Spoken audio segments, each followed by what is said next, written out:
Sebastián Angulo, economista, él es editor de Diligence y vamos a hablar con él sobre el nuevo paro nacional, el contexto. ¿Cómo está, economista? Buenos días. El contexto, los efectos. ¿Qué considera usted? El gobierno ha minimizado mucho lo que ha acontecido en el paro, ha tenido ciertos focos en ciertos lugares, cantones, carreteras del país, algunas cerradas, bloqueadas, las vías, pero que realmente el impacto que querían tener con el paro no ha sido el efecto deseado. ¿Cuál es su lectura?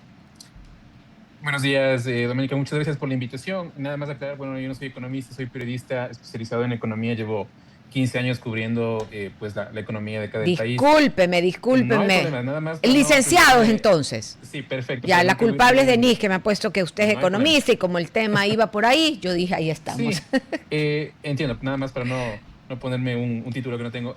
Sí, justamente, pues al menos por ahora o hasta ayer, en la noche, la percepción de los inversionistas era que el paro está justamente controlado y muy focalizado. Y esto se vio reflejado en el riesgo país. El riesgo país antes del paro, y ya con el anuncio del paro, había subido a 820 puntos básicos. Y ayer, luego de ver cómo estaba la situación a escala nacional y al ver que está únicamente focalizado en Imbabura y Pichincha, el riesgo país cayó a 750 puntos y esto pues reflejaba un poco la confianza de los inversionistas en que la situación puede estar hasta ahora al menos o hasta ayer en la noche controlada.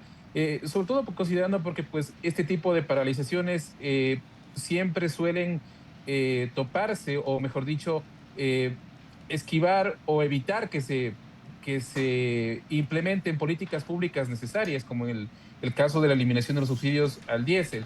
Y además, como efecto colateral, siempre suelen tener pérdidas económicas millonarias, como se han registrado en los paros del 2022 y 2019.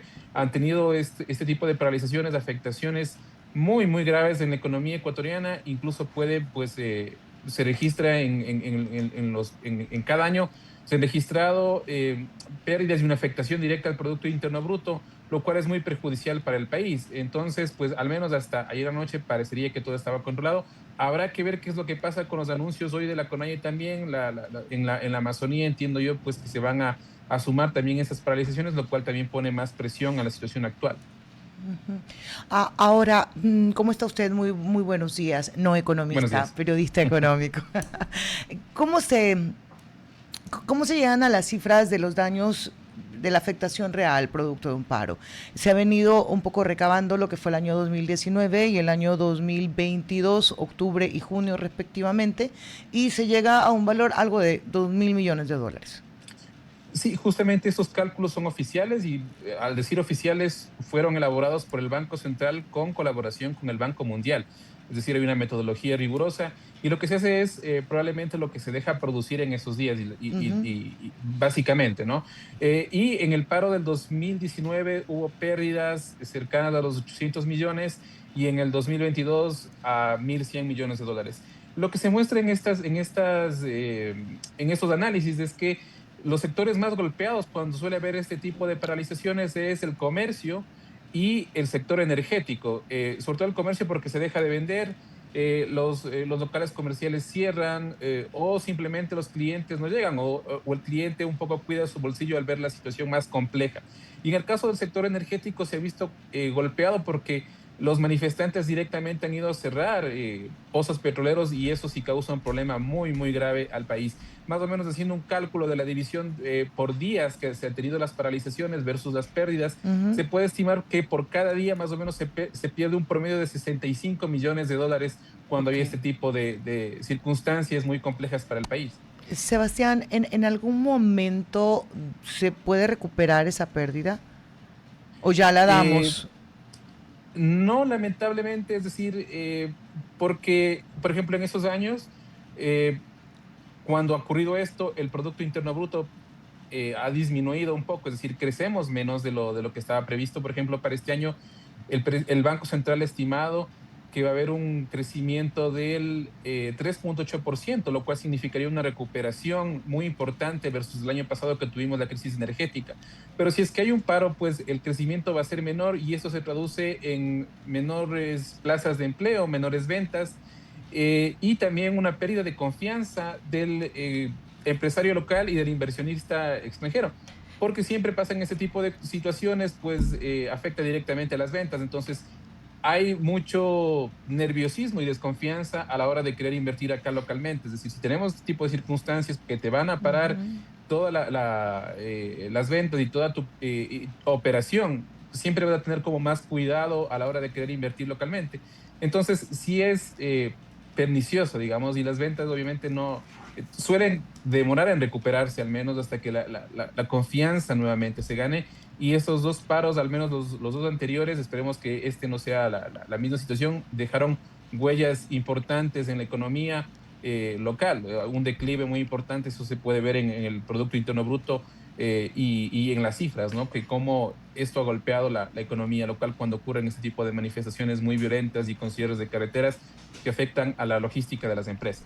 Sebastián, hablemos un poco de la tensión social. Se evidenció sin duda, un aumento en la polarización entre las dos fuerzas, por decirlo de alguna manera, entre quienes apoyaban el paro y quienes criticaban el paro. Lo que podría tener serias implicaciones a largo plazo en la cuestión social. ¿Cuál es su lectura sobre eso? Sí, yo creo que hay justamente estos dos bandos a partir del 2019, como menciona América, que es como los que están a favor de que se elimine el subsidio y los que no. De alguna manera creo que sí hay eh, una cantidad importante de la población que está de acuerdo en que se elimine el subsidio al diésel porque significa un gasto importante para el Estado. No es que directamente se les va a quitar el beneficio a las personas, al menos en la propuesta actual del gobierno, al menos se les va a dar alguna compensación tanto a transportistas como a sectores más vulnerables, pero lo que se podría hacer con esos recursos de los subsidios se pueden direccionar a mejores gastos, un gasto más eficiente, no sé, salud, educación. Y eso es un poco la idea, no solamente de este gobierno, sino históricamente se ha mencionado que se puede hacer esto, sobre todo por las pérdidas que ocasionan los subsidios, que se van vía contrabando por las fronteras, el uso también de los grupos delictivos del diésel subsidiado. Ahora, también hay otra posición, como usted mencionaba, que es pues que el no quitar el subsidio, y de alguna manera es entendible también porque la interpretación es que se va a encarecer los productos un poco por el lado inflacionario. Sin embargo, hay estudios incluso desde el Banco Central, economistas que ellos pues sí han estudiado, técnicamente esta medida, mencionan que si bien puede haber un impacto acotado, es decir, reducido, de la inflación, pues con las medidas compensatorias que está dando el gobierno no se debería sentir un mayor efecto en los precios. Y aquí el gobierno debe tomar un rol importante a través de las Hasta ahí lo detengo nada más, Sebastián, para poder hacerle más preguntas, porque me dejó una boteando y después me olvido, Sebastián. Sebastián, ¿se puede medir el efecto económico del subsidio? De repente un par de parámetros puede ser inflación, acceso, mejor calidad de vida, disminución en el costo de la canasta básica, no lo sé. Sí, el Banco Central ya tiene un dato para el próximo año. Por ejemplo, menciona que la inflación se va a incrementar. No, perdón, me he explicado mal. Quiero saber el impacto en términos económicos del subsidio, más allá del gasto que le ha significado al país. O sea, yo he decidido subsidiar como Ecuador porque al final del día tengo alguna medida o económicamente me ha disminuido a controlar la inflación, se me ocurre, o le ha permitido a la gente que no tenga una elevación en los costos de sus productos de canasta básica. Quiero saber el efecto en economía del subsidio, más allá del gasto. A ver, lo que se ha mencionado, y es lo que un poco la literatura de organismos multilaterales, sobre todo ha sido que es más pernicioso que beneficioso. Ok. Sobre todo porque no ha sido un subsidio que ha sido entregado directamente a las personas.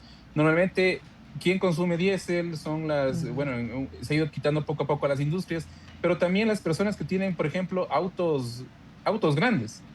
No es la persona que tiene, pues, acude a través del transporte público. Las personas que más se han beneficiado, y esto se ha dicho, por eso es inequitativo, las personas que tienen vehículos grandes o transporte pesado grande, y más bien ha resultado pernicioso que beneficioso este subsidio. Entonces, por eso de alguna manera siempre se ha recomendado focalizar, es Ok, decir, por ejemplo, y si se me voy pueden a esa entregar ayudas focalización. directamente para... Sebastián, me Sí. voy a esa focalización.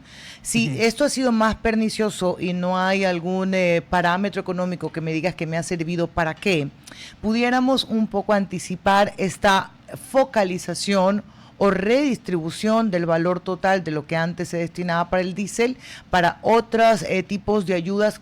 ¿Cómo se van a traducir económicamente en desarrollo, no sé, pues social, por ejemplo? El gobierno ha estado incrementando bastante la base del bono de desarrollo humano, que creo que es una de las políticas más directas y beneficiosas que ha tenido el país en los últimos años, que termina siendo un subsidio también, ¿no? El bono de desarrollo humano también es catalogado como subsidio, que es darle directamente un monto de dinero a las personas que tienen bajos recursos. Yo creo que esa es la manera más eficiente porque de alguna forma identificas a las personas que no tienes dinero y les das el recurso directamente. Entonces, se ampliando la base, también un poco a los transportistas, dándoles ciertos incentivos para que no puedan subir el precio del transporte público, porque por ahí es donde más la gente podría sentir, digamos, la afectación de la eliminación del subsidio al diésel sería el costo del transporte público, pero si el gobierno ya está dando y ha anunciado justamente que esto no va a ocurrir, al menos ha sido la promesa del gobierno y también de los transportistas que han llegado a un consenso, pues no tendría que haber mayores afectaciones. Entonces, yo creo que el gobierno actual y sobre todo con los organismos multilaterales, Banco Mundial, han realizado un trabajo de ver qué es lo que falló en anteriores ocasiones que se intentó implementar esta medida para dar compensaciones directas y así no afectar a la población más vulnerable. Ok, como no todo se puede medir económicamente, es decir, si yo te cubro el pasaje, ¿cuánto económicamente significa eso una mejoría en tu vida? Hablemos de la utilidad social. Al redistribuir ese dinero en lo que coinciden muchos, era botarlo sencillamente en el subsidio, ¿qué utilidad social obtengo yo como país en volver a gastarme los 1.100 o 1.200 millones de dólares? La promesa del gobierno, y esto es a mediano plazo, tendría que ser mejorar, por ejemplo, servicios básicos, que para mí es lo más importante. Por ejemplo, que mejoren con ese dinero tal vez la atención en salud, que haya una compra más eficiente de medicinas, que se mejore la infraestructura en educación, que eso sí beneficia directamente a la ciudadanía y eso lo podría sentir directamente en unos años cuando pues ya se refleje también ese ahorro en las arcas fiscales. Entonces, yo creo que por ahí el ciudadano de a pie puede sentir directamente ese beneficio de haber retirado el subsidio, es decir, que tenga mejores servicios básicos que creo que ahora han sido deficientes. El gobierno ha hablado de una crisis en el sector de salud y quizás con esos recursos se puedan ir mejorando también, a la par obviamente que se deben tomar otras medidas para pues, ser más eficiente el sistema de compras públicas y que haya mejor atención en servicios como salud, además registro civil y otro tipo de entidades. Es decir, debería traducirse en mejores servicios públicos para el ciudadano. Ok, esto tiene temporalidad, que es algo que siempre se reclama a los subsidios y que se evalúen si amerita seguir o no. Debería mantenerse el subsidio al transporte o la compensación, si quiere decirlo, porque ya un poco dentro del cronograma y el panorama de este gobierno es que sea de 4, 8 y 12, dependiendo del tipo de transporte. O sea, pongámosle tope un año. Sí, yo creo que eso debería evaluarlo el gobierno, sobre todo un poco considerando las situaciones externas e incluso internas de la economía. Es decir, si hay una situación compleja donde la economía familiar, la economía local, pues está sufriendo, yo pensaría que debe mantener, porque mantener la medida para que los ciudadanos pues no tengan ningún inconveniente o ninguna afectación a sus bolsillos, si no estamos en una situación económica tan en una época de bonanza, por así decirlo. Pero si la economía quizás le está yendo mejor, tal vez hay mejoría tal vez en el empleo, hay mejoría en la situación económica del país, el gobierno podría ir evaluando y de alguna manera viendo en qué momento podría ser mejor extender estas compensaciones. Pero yo pienso que eso está en la pelota en la cancha del gobierno, ¿no? Decidir hasta cuándo, pero yo pensaría que sí debería evaluarlo al menos dependiendo de la situación económica local e incluso externa también, ¿no? Ver cómo están los precios internacionales del petróleo, aunque también hay que considerar que el actual sistema de precios del diésel hace que no se dispare en exceso, no solamente puede subir 5% cada mes, mes a mes, el diésel a partir de diciembre. Entonces no tendría por qué subir exageradamente el costo de este combustible. Sebastián, agradecerle por haber estado con nosotros. Un buen día, Sebastián Angulo, periodista Muchísimas económico. gracias, un gusto. RTP